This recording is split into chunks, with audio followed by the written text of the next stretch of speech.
A reading from 1 Thessalonians. How can we thank God enough for you in return for all the joy that we feel before our God because of you?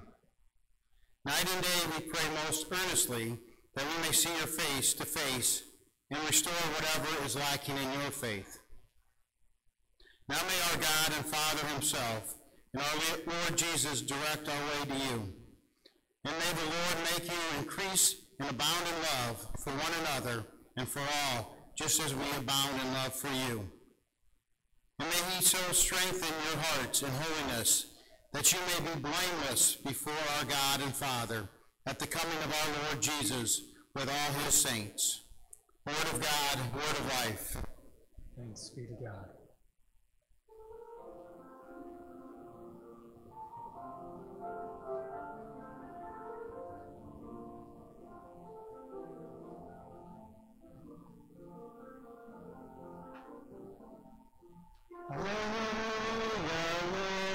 To whom shall we go?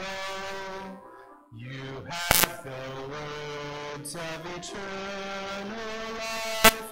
Hallelujah.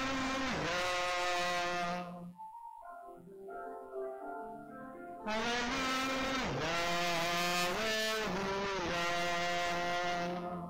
Hallelujah. Hallelujah.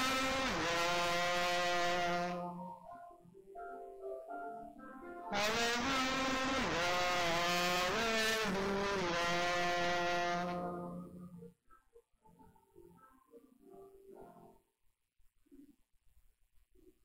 The Gospel according to Luke, the 21st chapter. Glory to you, O Lord. Jesus said, "There will be signs in the sun and the moon and the stars, and on earth distress among nations, confused by the roaring of the sea and its waves. People will faint for fear and foreboding over what is coming over the earth, because the powers of the heavens will be shaken. Then they will see the Son of Man coming in a cloud with power and great glory. So when you see these things taking place, stand up, raise your heads, because your redemption is near." Then Jesus told them a parable. "Look at the fig tree and all of the trees. As soon as its branches sprout leaves, you can see for yourselves and know that summer is already near. So also, when you see these things taking place, you know that the kingdom of God is near." Really, I'm telling you, this generation will not pass away before all these things have taken place. Heaven and earth will pass away, but my words will never pass away.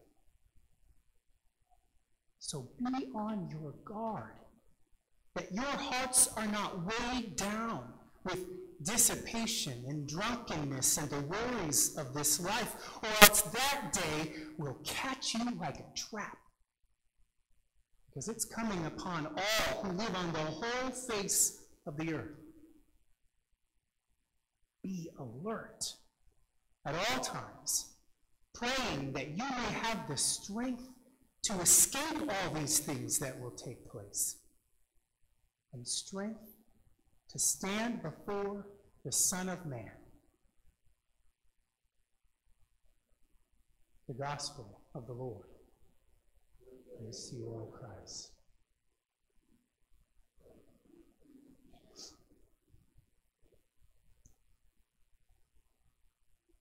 So, just a couple of months after Amos was born, our oldest daughter, Susanna, was 3 years old. My father-in-law asked me, "How's it going?" And I said, his name is Terry. I said, "Terry, I'm angry all the time." He said, "It used to be when we just had one, we could tag out, take a little break. But not anymore." I said, I don't have any time for myself anymore. I'm so angry. And guess what Terry said to me? Good. You're living in reality, he said. Man, I was angry before, and then he said that. And for like weeks, I was just like chewing on this conversation, living in reality. Where's the compassion, Terry? Come on. And after a while, that started to sink in a little bit. And I thought, well, I guess this is just the way it is now. I guess I'm the one who needs to change.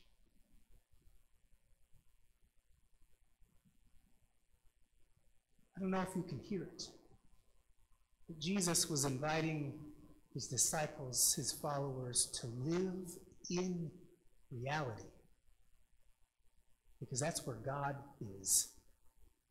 That's where our redemption is. In reality. Maybe you've heard about the Stockdale paradox. It's named after an Admiral Stockdale who spent 8 years as a prisoner of war in Vietnam. He was tortured like 20-some times over those 8 years, and he spent his time just fighting to stay alive and also doing what he could to help the other prisoners of war with him. And in an interview, somebody asked him, who didn't make it out? Who didn't make it out? Now I want to read it to you so I get it right. He said, oh, that's easy. It was the optimists. He said the optimists would think, well, I'm going to get out of here by Christmas. And then Christmas would come. And they were still there. Oh, well, I'll get out by Easter. And Easter would come. And they were still in captivity. He said the years would tick by like that. They died of a broken heart. Then he went on to say, this is a very important lesson. You must never confuse faith, that you will prevail in the end, which you can never afford to lose. You can never confuse faith with the discipline to confront the most brutal facts of your current reality, whatever they may be.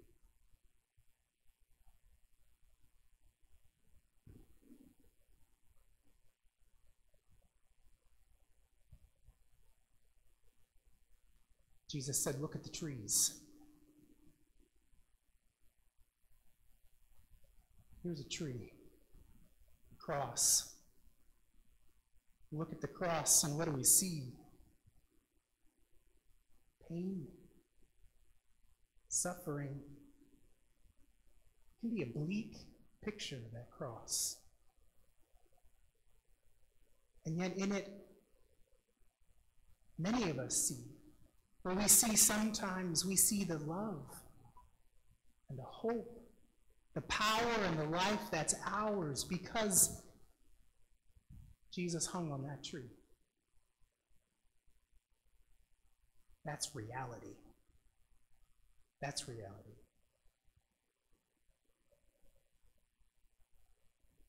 Has anyone seen The Life of Brian? Monty Python? Maybe I'm just the goofy one in the room, but so it's a bit story of Brian, who is the guy who lived next to Jesus, grew up next to Jesus, and who turned out also had a following. Anyway, look it up. It's hilarious. Anyway, there's a scene of the cross, and one of the people on the cross breaks out in song. How do we get through this? He's singing a song called Always Look on the Bright Side of Life. The whole crowd breaks into it. Eventually, Brian breaks out into singing Always Look at the Bright Side. But it's the irony of how terrible this situation is and the unreality of the people around it. That's why it's funny. I'm explaining a joke, which destroys it, but we can't bury our heads in the sand and not look at the realities, both the good and the bad.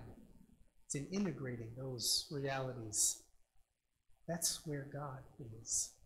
God is the one who brings the good into our bad, our redemption. I mean, there are ways to check out of reality.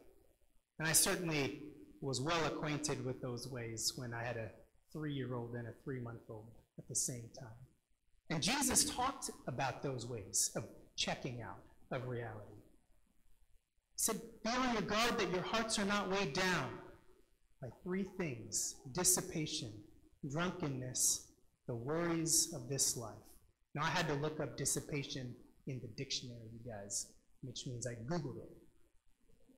Google tells me that dissipation means debauchery and decadence.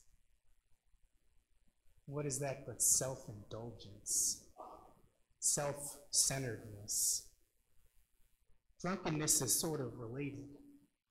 But even if we don't get drunk, there are ways of numbing ourselves to what we're really feeling, to the difficulty that we're in, or even if we're in a joyful time, to go too far.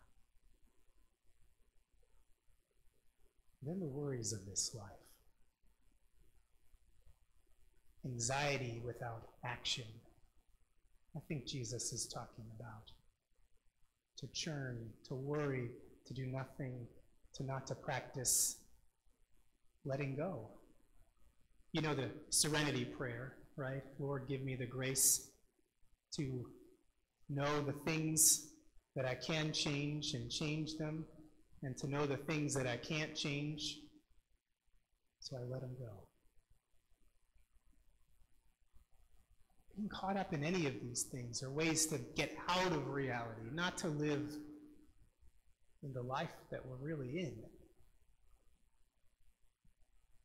And so the question that I was introduced to is this: is this thing that I do when I come home at the end of the day, when the kids are finally in bed, does this help me clear my head, or just make me fuzzier?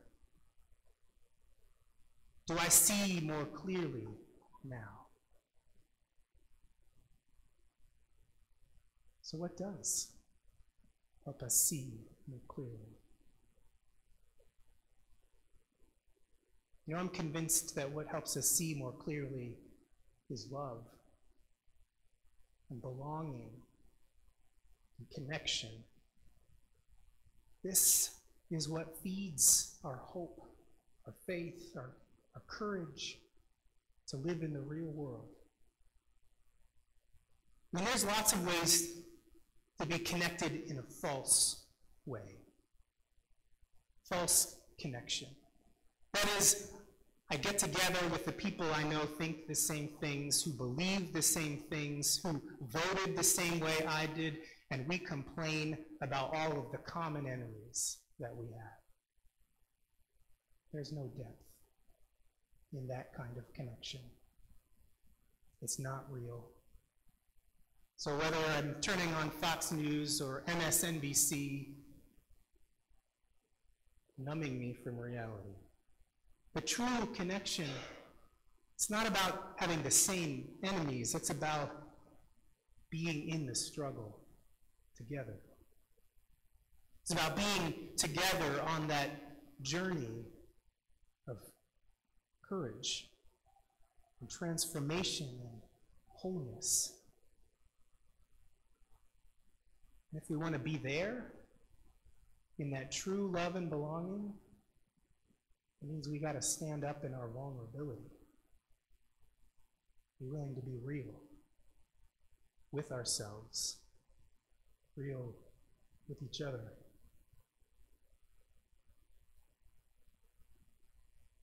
This happened for me once. My parents had divorced, my dad had attempted suicide, and then I got dumped, you guys. Boom, boom, boom. I was at the pit. And I called a couple of my friends and I said, you guys, I think I gotta get out of school. You know, I gotta take some time off. I'm gonna take next semester off. I need to get out of here. They said, no, what are you thinking? That's the worst idea. Don't do that. You need to hang on. Stay here. We're gonna do whatever it takes to help you get through. They were right. They helped me live in reality and stay in reality. And it's this kind of relationship that I want for the church. That's what I want the church to be.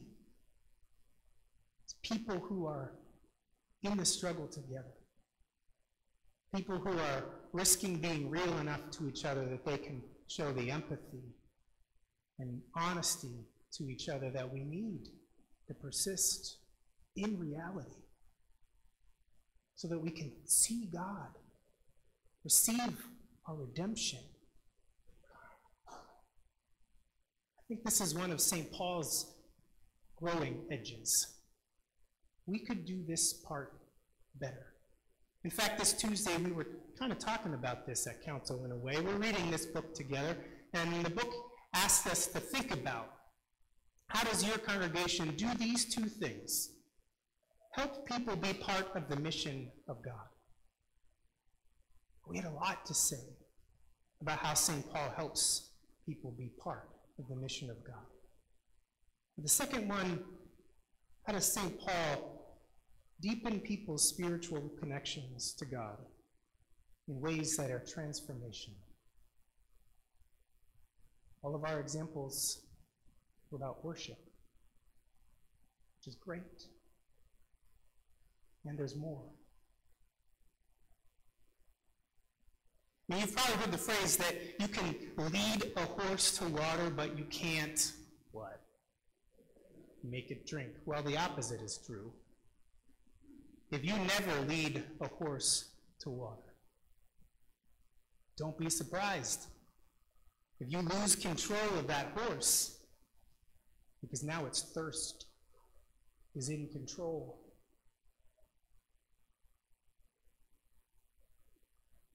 Sometimes I wonder, is St. Paul full of thirsty workhorses?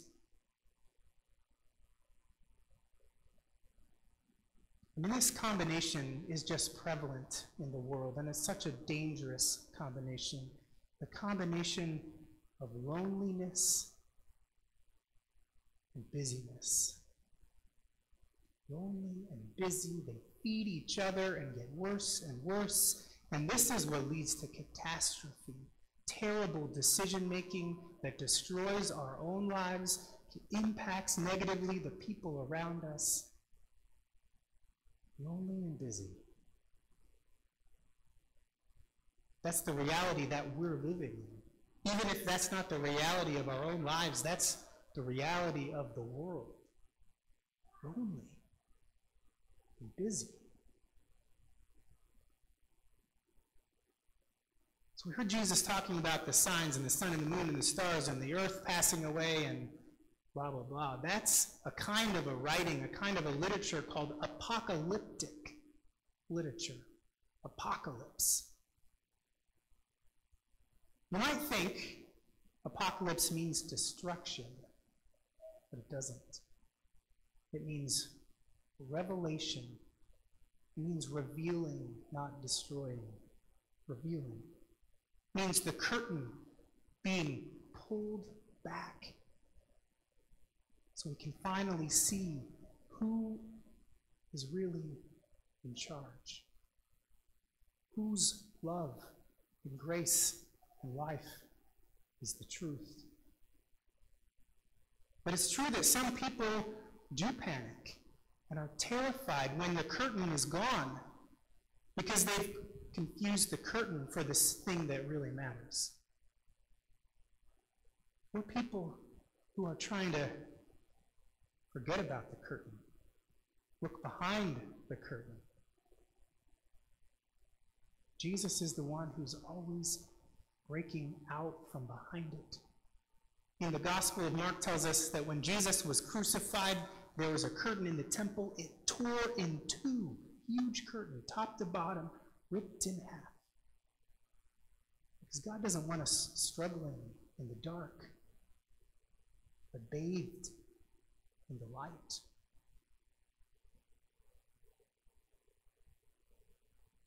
The question that I've invited us as a congregation, as people, and as people together is, where is God leading us next? We've worked really hard together in the last couple of years. So I wonder if where God is leading us is toward each other.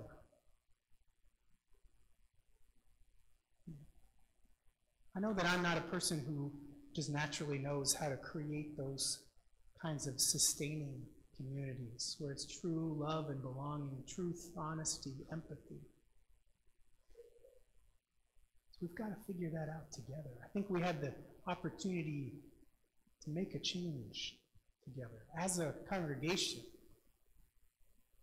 So I'm going to be looking for a few people. During Advent, after Advent, a few people. Because I need some help putting out water for the horses. Thanks be to God.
such glory.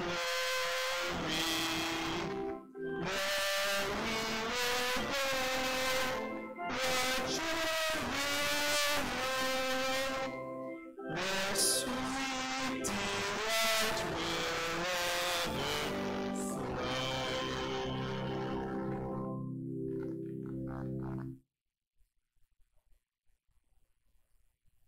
As we await the coming of Christ, we pray and hope for the church, the world, and all of creation. For choirs, hymn writers, musicians, off-key singing, we give you thanks, Holy One. Fill us with your song of joy. Open us to proclaim your glory in our singing, speaking, and silence. Lord, in your mercy, hear our prayer. For the hurting places in creation, for seas and lands ravaged by natural disasters, for communities and creatures displaced by floods and droughts, grant peace through your presence and joy in your healing. Lord, in your mercy, hear our prayer. For peace to ring out in our hearts and in our homes, for mercy and forgiveness to reign in every community, for war to cease and hunger to end. Give us this joy now, Holy One. Lord, in your mercy, hear our prayer.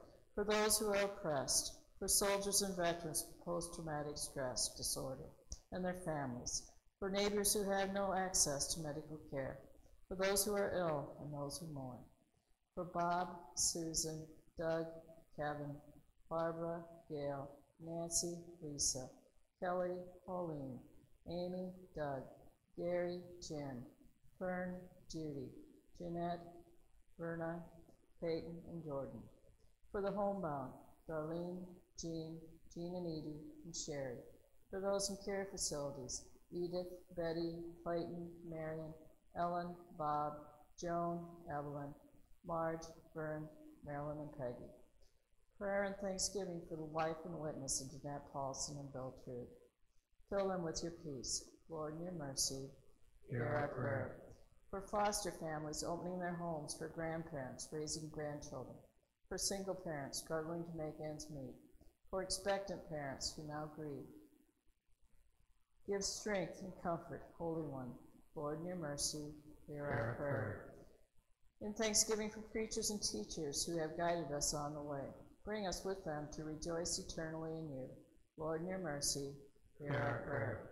Confident that the Holy Spirit intercedes for us, we bring to you these prayers and those unspoken. In the name of Christ, our Savior and Lord. Amen. Amen. Let's be seated.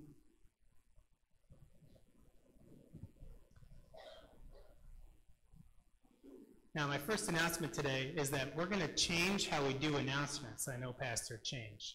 But here's the change. If you have an announcement to share, please come forward so you can use the microphone. Now, I've been in situations where people are like, no, I've got a loud voice, so I don't need a microphone. You're going to need a microphone, okay? In fact, if you start to give an announcement and you're not using a microphone, you can just trust that I'll start singing or something to remind you you need to come use the microphone. So if you have an announcement this morning, come up right now while I'm making some other announcements so you can use the microphone. Thank you. So, I want to point out a few people. Deb Johnson, Gail Thompson, Carla Kauzik, they have helped to transform the space to get us ready for Advent and Christmas. And they kind of had a wild idea that I want to introduce to you. I kind of like wild ideas sometimes. So maybe you can see that only the top half of the Christmas trees are decorated. And their invitation to you today, after you receive communion, is to help decorate the trees. There are chrismons on the trees, which is a fancy word for ornaments that are symbols of Jesus. So you can take communion. We're going to leave this open. Take a chrismon and go hang it on the tree. So that all of this festivity is festivity that we get to participate in together. You heard how excited the kids were about their Christmas trees, so just get into the excitement. Even if it's a little chaotic, it'll be okay. So, I want to thank everyone for the support of the small farmers through the equal exchange things. We have a couple of new coffees back there today, and we've got some candy that's new, and we would like you to come back and help support the farmers. And thank you again for the past.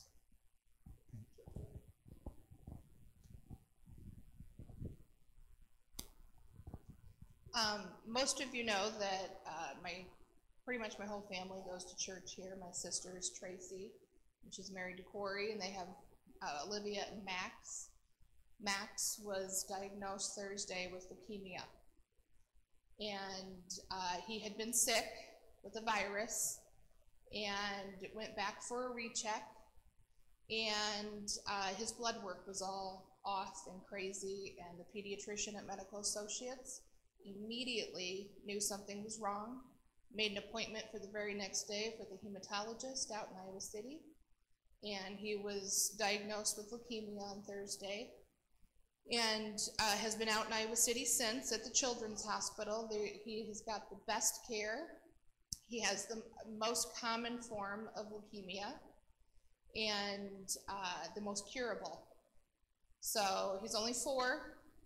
So he's in for a very tough couple of years. We can use your prayers and as much as you can to lift Max and his family. This is going to be a long struggle, and he is going to be out in Iowa City for at least another week or 2, and then they will be making trips weekly to Iowa City, and he will be taking oral pills at home with chemo. And in about 6 months, he'll look different. He'll lose his hair. But we were out there yesterday, my husband and I and the girls, and he is as sassy as ever. So we all know how active he is.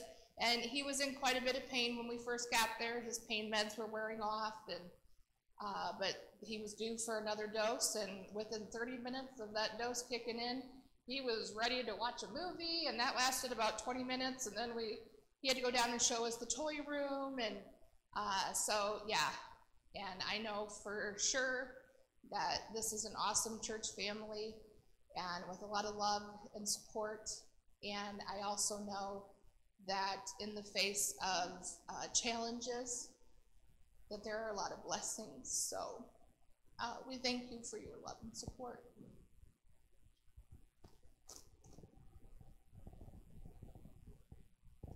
I just wanted to update on the community meal. I had mentioned last week that we were going to postpone it to this week. I was having the Emmanuel Youth Group from Charlotte that was helping out, and that didn't work out for them for this Sunday because of a 4-H meeting that they go to every month. So it will be off for, so if you brought anything, I've put it in the, I don't know what I want to say, the coffers for the Christmas dinner, so that it'll be used for that. So thank you very much. We have a sign up in the back for the Christmas dinner. We appreciate you signing up to bring food, help, and that. So that will be on Christmas Day, which has become a tradition for St. Paul. Thank you. Thank you.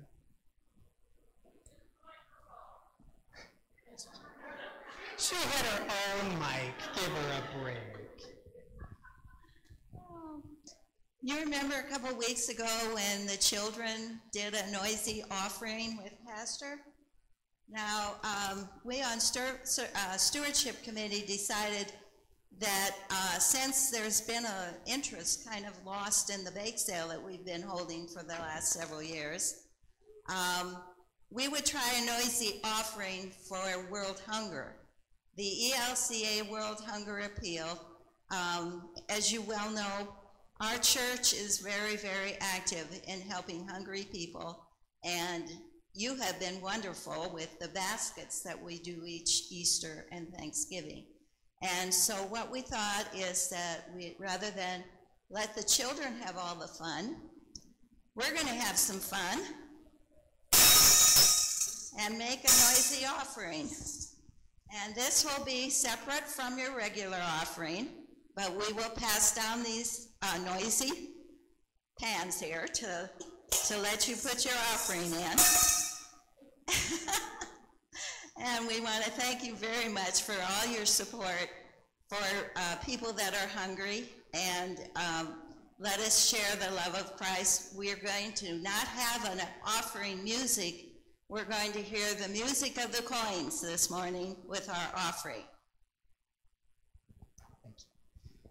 Jesus said, stand up and raise your heads, and just invite you to do the same. Stand up and raise your heads, and every time you give, you are making it possible for others to see that your God and your redemption is near. I lost control from the beginning this morning, so thank you for your generosity.